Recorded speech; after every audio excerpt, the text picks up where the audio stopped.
حضرات، آپ نے دیکھا ہوگا، سنا ہوگا کہ فرعون کی میت جو ہے کہ ننگے بدن پڑی ہوئی ہے، لیکن یہ نہیں پتہ کہ وہ کس لیے ننگے بدن پڑی ہوئی ہے۔ تو شاعر نے اس کی تصریح یوں کی ہے کہ خفا ہونا تیرا اے گل بدن اچھا نہیں لگتا، خفا ہونا تیرا اے گل بدن اچھا نہیں لگتا، تیرے بن پھول خوشبو اور چمن اچھا نہیں لگتا، تیرے بن پھول خوشبو اور چمن اچھا نہیں لگتا۔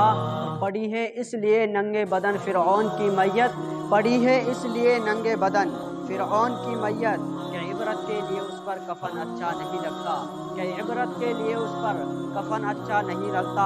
اور شاعر کہتا ہے امام عشق و محبت کے تعلق سے کہ امام احمد رضا کے علم کی ایسی حویلی ہے، امام احمد رضا کے علم کی ایسی حویلی ہے، جہاں سے روشنی ایمان کی دنیا میں پھیلی ہے۔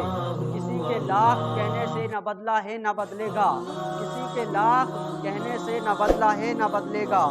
میرا مرکز بریلی تھا، میرا مرکز بریلی ہے، میرا مرکز بریلی تھا، میرا مرکز بریلی ہے۔ اور شاعر کہتا ہے کہ آ گئے جس وقت وہ چلمن ہٹا کے سامنے، آ گئے جس وقت وہ چلمن ہٹا کے سامنے، ہر ادا پھیکی لگی ان کی ادا کے سامنے۔